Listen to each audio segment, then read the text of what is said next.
Hai semua, ketemu lagi sama aku Luna. Selamat datang di channel Ngomongin Uang. Kamu tahu nggak berapa sih utang negara Amerika? Di Juni 2023 ini, utang Amerika itu 31,4 triliun dolar atau sekitar 487 kuadriliun rupiah. Yap, kamu nggak salah dengar, kuadriliun bukan triliun lagi. Wah, padahal katanya Amerika negara terkaya di dunia. Kok bisa sih utangnya sebesar itu? Apalagi di bulan Mei 2023 lalu, banyak berita yang bilang Amerika terancam bangkrut karena nggak bisa bayar utang. Sebetulnya gimana sih kondisi utang Amerika? Nah, video ini bakalan lumayan panjang karena aku bakal jelasin sejarah dan mekanisme utang negara Amerika yang bikin banyak pihak tuh gemes banget. Oke, pertama aku bakal bahas konteks yang bikin pemberitaan dunia heboh di tahun 2023 ini. Sebetulnya desas-desus kebangkrutan Amerika udah mulai rame ya sejak Januari tahun ini. Saat itu utang Amerika udah nyaris nyentuh ambang batas maksimal utang yang bisa dimiliki sama pemerintah Amerika menurut undang-undang mereka. Artinya apa? Secara teori sejak awal 2023, Amerika tuh udah nggak bisa nambah jumlah utang negara lagi. Masalahnya di saat yang sama, Amerika butuh uang banyak buat bayar utang yang jatuh tempo dan juga buat bayar tagihan pengeluaran wajib mereka. Tapi penerimaan mereka dari pajak dan bunga investasi tuh nggak bisa buat nge-cover itu semua. Dan satu-satunya jalan adalah dengan nambah utang buat nutupin defisit kebutuhan anggaran mereka. Masalahnya cara ini udah nggak bisa dilakuin. Soalnya utang Amerika udah mentok nih di ambang batas maksimum yang ditentuin sama undang-undang. Nah, per 1 Mei 2023 lalu, Menteri Keuangan Amerika Janet Yellen tuh bilang, kalau Amerika nggak naikin plafon utang sampai 1 Juni, maka mereka bakal ngalamin gagal bayar pertama dalam sejarah Amerika dan terancam bakal jadi negara bangkrut. Soalnya cadangan kas Amerika di Mei ini cuma ada sekitar 25 miliar US dollar. Sementara kebutuhan kas buat bayar utang yang jatuh tempo itu 30 miliar US dollar. Terus solusinya gimana dong kalau nggak bisa bayar utang lagi? Kalau emang batas maksimum utang dibatasin undang-undang, ya mereka bisa aja dong ngubah undang-undangnya. Cuma masalahnya buat bisa ngubah undang-undang perlu persetujuan DPR. Wah, kayaknya rumit banget ya masalah utang di negara Amerika ini. Emang seberapa besar sih utang Amerika dan gimana kondisi utangnya? Terus apa itu plafon utang maksimal? Dan emang buat apaan sih Amerika ngutang banyak-banyak? Kan mereka negara kaya yang mata uangnya aja bisa dibilang nguasain perekonomian dunia. Oke, aku mau coba jelasin satu persatu secara mendalam ya.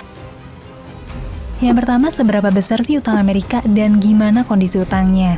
Saat ini di Juni 2023, utang Amerika itu sekitar 31,4 triliun dolar atau sekitar 487 kuadriliun rupiah. Wah, banyak banget ya kedengarannya. Nolnya ada berapa tuh kira-kira? Sebagai perbandingan, PDB Indonesia di tahun 2022 lalu itu sekitar 19.500 triliun rupiah. Yang artinya, utang Amerika itu nilainya sekitar pendapatan bruto seluruh Indonesia selama 25 tahun. Tapi emangnya buat apa sih Amerika ngutang banyak-banyak? Bukannya mereka negara kaya yang ekonominya mendominasi dunia ya? Usut punya usut nih, Amerika tuh banyak utang karena emang penerimaan pajak mereka nggak sanggup buat nutupin semua kebutuhan belanja pemerintah Amerika. Makanya selama puluhan tahun, Amerika tuh hampir selalu pakai kebijakan defisit anggaran. Dan selama 50 tahun terakhir, cuma 5 kali doang Amerika tuh pernah ngalamin surplus anggaran. Sisanya minus semua. Dan terakhir kali surplus itu di tahun 2001. Artinya selama 22 tahun terakhir, Amerika tuh selalu defisit anggaran dan harus ditutup pakai pinjol, alias utang yang selalu bertambah setiap tahun. Wah, kenapa ya negara sebesar itu bisa kecanduan pinjol sampai puluhan tahun lamanya? Jadi ada 3 jenis belanja yang paling banyak nguras anggaran di Amerika. Yang pertama itu adalah pengeluaran wajib yang bersifat rutin, mencakup 63% dari belanja pemerintah Amerika. Pengeluaran ini mencakup jaminan kesehatan, jaminan hari tua, dan juga jaminan sosial. Yang kedua itu adalah pengeluaran diskresioner atau pengeluaran yang harus dapetin persetujuan penegak hukum buat dibelanjain.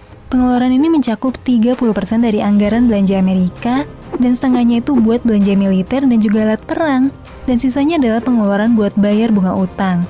Terus utang Amerika itu ke siapa aja sih? Berdasarkan data paling update yang aku dapat nih, dari 31,4 triliun dolar utang yang dimiliki Amerika, 79% atau 24,8 triliun dolar itu adalah utang publik, sedangkan 6,6 triliun US dollar sisanya dipegang sama instansi dana pensiun dan jaminan sosial. yang dikelola sama pemerintah sendiri. Dengan kata lain, ini adalah utang pemerintah ke salah satu instansinya sendiri. Utang publik sebesar 24,8 triliun US dollar adalah utang di luar pemerintah.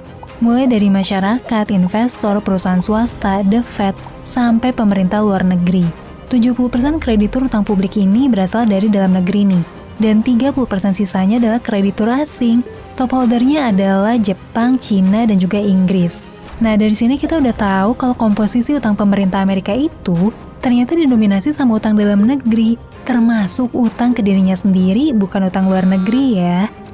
Sekarang yuk kita bahas tentang plafon utang maksimal yang jadi masalah utama dari isu utang-utangan di Amerika. Jadi debt ceiling atau plafon utang itu adalah peraturan yang ngebatasin jumlah utang yang dimiliki sama pemerintah Amerika dalam waktu 1 tahun. Jadi kalau misalnya utang Amerika udah nyentuh plafon maksimum, artinya pemerintah tuh udah nggak boleh tuh nambah utang lagi. Dan dituntut buat mulai berhemat sekaligus ngurangin belanja supaya bisa bayar utangnya yang udah mentok itu. Aturan ini pertama kali dibentuk di tahun 1917 buat ngejaga stabilitas moneter di Amerika. Dan maksa pemerintah gitu ya buat lebih bertanggung jawab sama utang yang mereka punya. Masalahnya tujuan itu pada prakteknya nggak pernah kecapai. Karena pas utang mereka udah nyentuh plafon maksimal, yang biasa terjadi tuh justru Amerika malah naikin batas maksimal utang yang mereka punya. Sejak pertama kali dibentuk lebih dari 100 tahun yang lalu, plafon utang ini udah dinaikin lebih dari 100 kali. Bahkan sejak tahun 1960-an, plafon utang Amerika udah dinaikin sebanyak 78 kali. Dan kalau di rata-rata plafon ini bahkan udah naik lebih dari 1 kali dalam 1 tahun. Gak habis pikir ya. Makanya banyak orang yang ngekritik plafon ini tuh nggak ada gunanya. Soalnya iya ngapain repot-repot bikin aturan tentang batas maksimum? Kalau ujung-ujungnya tiap batasnya udah mentok, bukannya nyari cara buat bayar utang, malah naikin batas plafonnya. Apa bedanya dong sama nggak ada plafon utang sama sekali? Toh pada akhirnya itulah kenyataan yang terjadi. Dan akibatnya utang pinjol pemerintah Amerika terus membengkak tiap tahun sampai tembus 31 triliun dolar per 2023 ini. Sebenarnya sih utang sebesar apapun itu nggak masalah ya, selama ekonomi negara juga ikut berkembang jadi lebih besar. Tapi kalau misalnya peningkatan utang udah melebihi ekonomi negara itu sendiri, ini bisa jadi tanda bahaya. Dan itulah yang terjadi di Amerika belakangan ini. Sejak tahun 2013, utang pemerintah Amerika udah tembus 100% PDB mereka. Dan di tahun 2022 kemarin, angkanya udah ada di kisaran 129% PDB mereka. Ini tuh angka tertinggi sejak Perang Dunia II. Dan masalahnya penerimaan negara selama ini juga minus alias defisit. Jadi secara teori bahkan penerimaan negara Amerika sekalipun tuh nggak mampu buat menuhin kebutuhan belanja mereka, apalagi buat bayar utang. Buat gambaran di tahun 2023 sendiri, Amerika tuh punya pengeluaran sebesar 6,3 triliun dolar. Coba tebak berapa sih penerimaannya? Cuma 4,9 triliun dolar. Artinya ada defisit 1,4 triliun dolar. Dan kondisi ini tuh udah normal terjadi tiap tahun selama 22 tahun terakhir. Pertanyaannya sekarang, mau sampai kapan sih kondisi anggaran defisit dan kecanduan pinjol ini terus berlangsung? Dan bisa bertahan tanpa terjadi apa-apa 10 tahun, 50 tahun, atau 100 tahun lagi. Cuma waktu ya yang bisa ngejawab hal itu. Yang jelas kondisi ini bikin banyak pihak tuh resah. Bayangin aja beban bunganya aja tuh sampai 1,3 miliar dolar per hari. Itu cuma buat bayar bunga utangnya aja, belum utang pokoknya. Oke, katakanlah Amerika selalu bisa berkelit dengan naikin plafon utangnya. Tapi syarat buat bisa ngubah undang-undang kan butuh persetujuan DPR. Nah masalahnya dalam dunia politik Amerika ada 2 partai yang selalu jadi musuh bebuyutan. Dan ngancam kesepakatan DPR ini bisa jadi nggak terjadi lagi di masa depan. 2 partai yang aku maksud ini adalah Partai Demokrat dan juga Partai Republikan. Di mana kubu Demokrat ini cenderung ngedukung kenaikan utang dan kebanyakan tokohnya nguasain eksekutif yaitu presiden dan jajaran kementerian. Sedangkan kubu Republikan itu ngedominasi legislatif atau DPR di Amerika. Kubu Republikan ini cenderung nolak naikin plafon utang karena dianggap udah terlalu berbahaya. Mereka tuh nuntut pemerintah buat mangkas anggaran belanja, buat ngatasin krisis utang ini. Tapi kubu Demokrat ngotot nggak mau ngurangin belanja. Saya tuh takut bahkan berpengaruh ke ekonomi Amerika yang lagi nggak stabil pasca pandemi. Kedua kubu yang sama-sama ngotot ini tuh sering jadi buntu dan bikin cemas seluruh institusi keuangan dunia. Di mana pemerintah nggak bisa ngambil kebijakan tanpa persetujuan DPR. Padahal situasinya tuh udah urgent banget. Emang sih di saat-saat terakhir, tepatnya di 27 Mei lalu, akhirnya tercapai kesepakatan buat naikin plafon utang setelah diskusi alot antara Joe Biden dan Kevin McCarthy selaku Ketua DPR Amerika. Tapi terlepas dari itu, sebetulnya gimana sih dampaknya kalau plafon utang gak naik dan Amerika beneran gagal bayar? Ternyata dampaknya besar banget loh. Dan gak cuma di Amerika doang, tapi juga di seluruh dunia. Emang apa aja sih dampaknya? Aku coba kasih gambaran nih ya. Yang pertama, surat obligasi pemerintah Amerika yang selama ini dikenal sebagai instrumen paling aman sedunia, bisa kehilangan kepercayaan di mata investor dan institusi keuangan raksasa di seluruh dunia. Dan kalau kredit skor Amerika jatuh, akibatnya beban bunga dari surat utang pemerintah Amerika juga bakalan naik. Dan ini berakibat semakin mahalnya bunga utang yang harus dibayar pemerintah. Nah, naiknya tingkat bunga ini bisa bikin bunga kredit perbankan di Amerika ikutan naik, nimbulin kredit macet di masyarakat, dan juga kenaikan harga barang-barang produksi Amerika. Buat negara lain yang nyimpen cadangan devisa dalam bentuk dolar Amerika, jatuhnya kepercayaan publik juga bisa bikin nilai dolar anjlok dan berdampak ke semua negara yang masih punya banyak cadangan kas dalam bentuk dolar.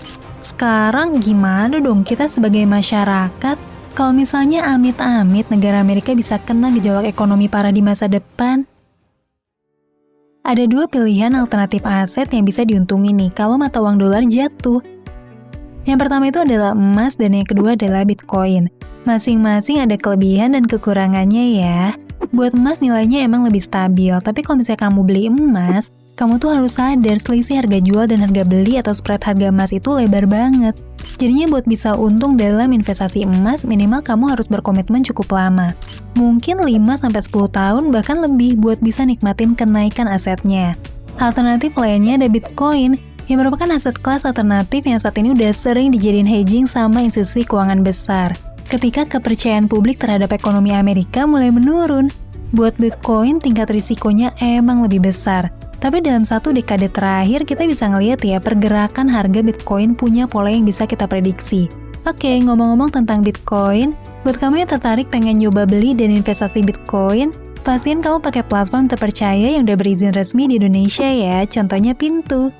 Pintu ini adalah aplikasi jual beli kripto yang tersedia di Google Play Store dan Apple App Store. Kamu bisa jual beli Bitcoin, Ethereum, Tether, dan berbagai macam kripto lain dengan harga yang kompetitif. Buat kamu yang pemula ataupun pro trader, pasti bakalan gampang deh pakai Pintu. Soalnya aplikasinya gampang banget dipakai. Fiturnya juga ada banyak ya, ada Pintu Academy, Pintu Earn, dan juga PTU Staking yang bisa kamu nikmatin di Pintu. Nah itu tadi bahasan aku tentang krisis utang yang sempat ngancam Amerika Serikat beberapa bulan belakangan. Ternyata masalah utang negara itu benar-benar kompleks ya. Beda banget sama keuangan pribadi. Menurut kamu aturan tentang plafon utang ini beneran berguna atau enggak sih buat ngelola keuangan negara? Terus menurut kamu, apa Amerika bisa benar-benar bangkrut di masa depan gara-gara utangnya yang terus numpuk? Ceritain pendapat kamu di kolom komentar ya. Sampai ketemu lagi di video selanjutnya. Tetap di channel Ngomongin Uang, karena ngomongin uang gak ada habisnya.